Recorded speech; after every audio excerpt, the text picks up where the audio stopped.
మీరేమన్నా ఇబ్బంది పడ్డారా సోషల్ మీడియా గురించి ఏమన్నా? పాజిటివ్ యాంగిల్ కాబట్టి అలాంటి తమ్లైన్స్ ఉండవు, కానీ చాలా మంది పెడతా ఉంటారు నా ఇంటర్వ్యూలకే.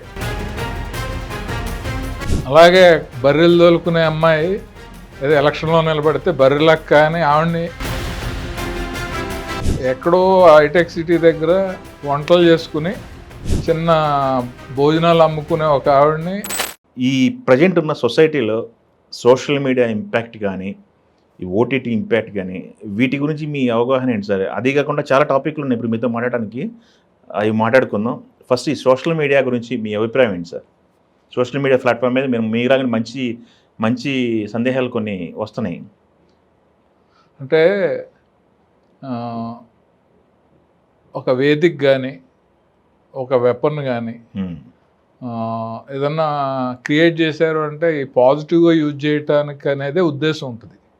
ఒక బాంబు, ఆ బాంబు మన దేశ రక్షణ కోసం దాన్ని వాడాలి అనుకుని చేసిన దానికి ఎవడమట్టుగాడు తయారు చేసి శత్రువుల మీద వేసేయటం, లేకపోతే టెర్రరిస్టులు వాడడం, మావోయిస్టులు వాడడం, ఇలా అయిపోతుంది కదా. వెపన్ అయినా అంతే, దాన్ని మనిషిని చంపడానికి వాడచ్చు, ఫ్రూట్స్ వెజిటబుల్స్ కట్ చేసుకోవడానికి వాడచ్చు, అన్ని రకాలుగా వాడచ్చు. అలాగే సోషల్ మీడియా అనేది ఒక అద్భుతమైన వేదిక. దాంట్లో సమాజానికి ఉపయోగపడే ఎన్నో విషయాలు చెప్పొచ్చు, చెప్పే అవకాశం ఉంది. ఆ సోషల్ మీడియా వేదికగానే ఎక్కడో మట్టిలో మాణిక్యాలు కూడా వాళ్ళ టాలెంట్ని చూపించి వాళ్ళు మంచి మంచి పొజిషన్కి వెళ్తున్నారు. ఎక్కడో పని చేసుకునే ఒక కోకిలమ్మ అనే ఒక ఆవిడ ఉంది, ఆవిడ గొంతు బాగుంది అని చెప్పి ఎవరో పెడితే ఆవిడని సింగర్ని చేసేసారు. అవును కదా. ఎస్. అలాగే బర్రెలు తోలుకునే అమ్మాయి ఏదో ఎలక్షన్లో నిలబడితే బర్రెలక్క అని ఆవిడ్ని ఫెమిలియర్ చేసేసారు, ఫేమస్ చేశారు. ఎక్కడో హైటెక్ సిటీ దగ్గర వంటలు చేసుకుని చిన్న భోజనాలు అమ్ముకునే ఒక ఆవిడ్ని ఫేమస్ చేశారు, కుమారి ఆంటీ అని. ఇలాగా పాజిటివ్ యాంగిల్ ఉంది, నెగిటివ్ యాంగిల్ ఉంది. దీన్ని నెగిటివ్ యాంగిల్లో ఉన్న వాళ్ళు ఏం చేస్తున్నారంటే థంబ్లైన్స్ ఇంట్రెస్టింగ్గా పెట్టి సంబంధం లేని మ్యాటర్ లోపల ఉండి చదివేలా చేసి ఆ లైక్స్ లేకపోతే వాటికి వచ్చే ఉంటాయి కదా రేటింగ్, వాటి కోసం మిస్యూజ్ చేస్తున్నారు. మిస్యూజ్ జరుగుతుంది.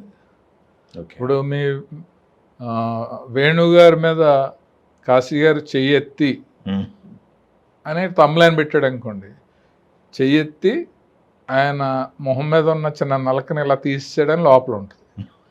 చెయ్యెత్తి అనగానే చదివేవాడికి ఇంట్రెస్ట్ కొట్టాడేమో అని, లోపల అది ఉండదు. సో అలాగా యూజ్ చేస్తున్నారు. ఎందుకంటే థంబ్లైన్ తెలిసిపోద్ది. ఇప్పుడు నేను మీకు ఇంటర్వ్యూ ఇచ్చిన చాలా మందికి ఇస్తాను, బట్ మీరు పాజిటివ్ యాంగిల్ కాబట్టి అలాంటి థంబ్లైన్స్ ఉండవు, కానీ చాలా మంది పెడతా ఉంటారు నా ఇంటర్వ్యూలకే. అంటే తప్పుగా ఏమి ఉండదు, చదవాలి అనే ఇంట్రెస్ట్ క్రియేట్ చేయడం కోసం పెడతారు. మీరేమన్నా ఇబ్బంది పడ్డారా సోషల్ మీడియా గురించి? ఏమన్నా లేదు ఈ మధ్య కాలంలో కానీ ఎప్పుడు మీకైతే?